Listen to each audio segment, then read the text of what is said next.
ওসমান হাদি বীর হইল কেমনে সেটাই তো আমি এখনো বুঝি নাই। এরপর তো আমার বাড়ি যাওয়ার সময় এরা ধরে মারবে। ওসমান হাদি নজরুলের পাশে ওইখানে ঢাকা ইউনিভার্সিটি ঢুকলো কিভাবে সেটা কি কেউ চেষ্টা করে বের করেছেন? আপনি হয়তো বুঝতে পারেননি, কিন্তু পাঠ্যপুস্তক অধিদপ্তর নিশ্চয়ই বুঝেছে। পাঠ্যপুস্তক অধিদপ্তর বুঝবে, কারণ যারা এখন পাঠ্যপুস্তক ছাপাবে তারা তো ইতিহাস বদলাই ফেলতে চায়। তারা তো এর আগে বঙ্গবন্ধু কি এটা স্বীকার করতে চায় না, ৭১ স্বীকার করতে চায় না, তারা বাপ স্বীকার করতে চায় না। আমি আরো আগে একবার টেলিভিশনে বলছিলাম যে আমার বাপ কে, এটা তো আমি জন্ম হয়ে বুঝি নাই। মা বলছে, চাচা বলছে, ফুফু বলছে, খালা বলছে, তারপরে বাপ কোলে নিয়ে পিঠে চাপা চাচা আব্বু আব্বু করছে, তারপরে আমি চিনছি এটা বাপ, তারপরে পত্রিকা লেখা হয়েছে বাপ। এখন এরা এসব বাপই অস্বীকার করে ফেলে।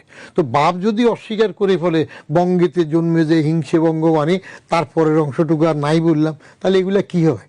এটা কোন জায়গায় যায়? আমরা তো অনেক জাদা বলি, এগুলা কোন জাদায় পড়ে যায়? হ্যাঁ, ভাব স্বীকার করতে চাইবে না। আচ্ছা, বঙ্গবন্ধু বাদ দিয়ে ৭১ বাদ দিয়ে এই দেশ থাকে নাকি? এটার অস্তিত্ব থাকে নাকি?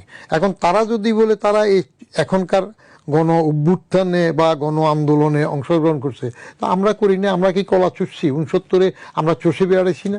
তখন টকবগে ইউনিভার্সিটির ছাত্র না? সেই সময় রাজনীতি আমরা দেখেছি না?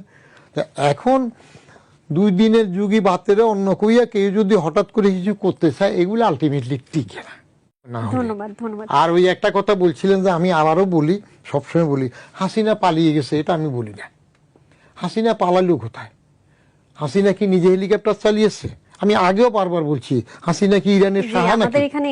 হ্যাঁ, এখানে বলি হাসিনাকে কারা পাঠাইলো, কোথায় আলাপ করে পাঠাইলো, কিভাবে আরেক দেশে পাঠাইলো, সেগুলা তো এখন বাসুরের নাম নিতে মুখে মানা, সেটা তো বলবেন না। বাইর করুক, বাইর করলে দেখা যাবে। তাহলে বিষয়টা কি এমন যে উনি পালাননি, ওনাকে জোর করে নিয়ে গেছে? উনি পালান নাই, জোর করে না, সমঝোতার মধ্যে উনি পালান নাই, ওনাকে যেতে যে কোনো ভাবে বাধ্য করা হয়েছে। এগুলো যদি আপনি তদন্ত করে বের করেন তখন দেখা যাবে উনি কি যেতে চেয়েছেন। আমরা যতটুকু যেতে তো চান নাই, এমন তো বাইরে কথা শোনা যায়। উনি বলছে ঠিক আছে আমার আটকা রাখো, না হলে ক্যান্টনমেন্টে দাও, না হলে যেতে টুঙ্গিপাড়া পাঠাও। তো এসব কথা নিয়ে যেতেও তো মনে হয় তিনি বলেছিলেন। হ্যাঁ, ওই তো টুঙ্গিপাড়া আর কি। হ্যাঁ, সেগুলা বলছে না, শোনা যায় তো। তো এগুলো যদি আপনার ইউনুস মার্কা কিংবা তার সাথে ললিপপ খাওয়া মার্কা তদন্ত না হইয়া যদি আরেকটা নিউট্রাল তদন্ত হয়, তখন সবকিছু। ওসমান হাদি